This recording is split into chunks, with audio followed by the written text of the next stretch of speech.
नमस्कार शिक्षक साथियों, एक बार फिर से स्वागत है आपका चैनल चर्चा विथ मी में। साथियों, आज हम हाजिर हैं वर्तमान में चल रहे सबसे बड़े गतिरोध, सबसे बड़े यक्ष प्रश्न के साथ। शीतकालीन अवकाश होगा कि नहीं, जो दिसंबर माह चल रहा है और अभी भी यह संशय की स्थिति बनी हुई है, या कतिपय वक्तव्यों द्वारा यह सिद्ध करने का प्रयास किया जा रहा है कि यह शीतकालीन अवकाश जो है इसकी भेंट चढ़ गया, उसकी भेंट चढ़ गया। लेकिन इसमें कितनी सच्चाई है? क्या वास्तव में शीतकालीन अवकाश खत्म हो गया या नहीं होगा? इन्हीं सब बातों के साथ इस वीडियो में हम चर्चा करने जा रहे हैं। तो सबसे पहला प्रश्न जो आपके सामने किसी न किसी प्रकार से जरूर आया होगा कि शीतकालीन अवकाश जो होने वाला था वह अब नहीं होगा। ठीक है, अब ये शीतकालीन अवकाश की क्या प्रक्रिया है, कैसे क्या होना था, इस पर हम पहले चर्चा कर लें। तो सबसे पहले आपको पता होगा शिक्षक साथियों कि ग्रीष्म अवकाश यानी कि जो गर्मी की छुट्टियां हो रही थीं वह कितने से कितने समय तक, 20 मई से लेकर कब तक, 15 जून तक।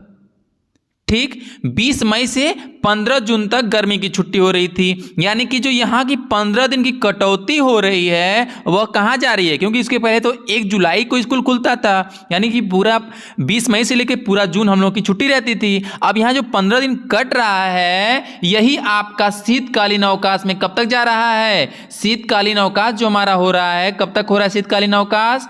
शीतकालीन अवकाश हमारा हो रहा है 31 दिसंबर से कब तक, 14 जनवरी तक।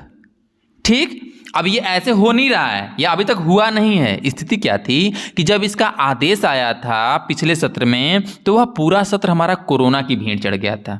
ठीक है, अब उस कोरोना की भेंट चढ़ने के बाद जो कुछ दिन स्कूल खुले भी थे तो उसमें फिर इसकी छुट्टी की बात करना या छुट्टी दे देना लाजमी नहीं बन पा रहा था। इसी वजह से वह उस बार छुट्टी नहीं हो पाई थी कोरोना की वजह से, तो अब उसको ख़त्म कर देते हैं। ठीक है, तो होता क्या है, जो हमारा शैक्षिक सत्र होता है 1 अप्रैल से लेकर 31 मार्च तक होता है।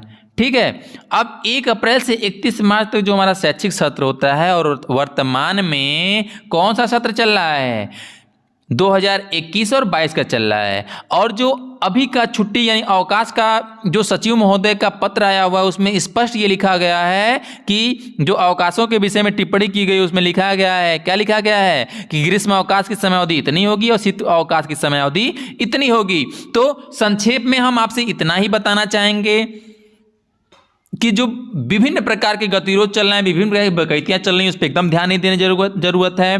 विशेष काल में ही ये छुट्टी रद्द की जा सकती है, विशेष काल में ही छुट्टी या शीतकालीन अवकाश नहीं हो सकता है। नहीं तो ये मान के चलिए कि 100% जो है आपकी शीतकालीन अवकाश होगी। कब से होगी? कुछ लोगों के मन में इस पर भी संशय था कि 25 जनवरी से लेकर 25 दिसंबर से लेकर 10 जनवरी तक होगा। नहीं, 31 दिसंबर से लेकर 15 जनवरी तक यानी 14 जनवरी तक हमारा शीतकालीन अवकाश होना है। ठीक है, अब इसमें आप क्या कर लीजिए, जो कोरोना काल में या अन्य लंबे समय से जो आप अपना टूर नहीं बना पाए, घूमने का प्रोग्राम नहीं बना पाए हैं विशेषकर कोरोना की वजह से, तो आप अभी से अपना शेड्यूल जारी करना शुरू कर दीजिए। अभी से अपना प्लानिंग शुरू कर दीजिए कि आपको इस शीतकालीन अवकाश में कहाँ घूमने जाना है। ठीक है, और इस बात पर निश्चिंत रहिए, ये शीतकालीन अवकाश की छुट्टी होगी। ठीक है, और अभी जब तक छुट्टी नहीं हुई है तब तक आप अपने विद्यालय में अपने बच्चों के साथ भरपूर समय दीजिए और उनको सिखाते रहिए और खुद भी कुछ ना कुछ नया सीखते रहिए। ठीक है, मिलते हैं हम अगले वीडियो में, तब तक के लिए धन्यवाद शिक्षक साथियों।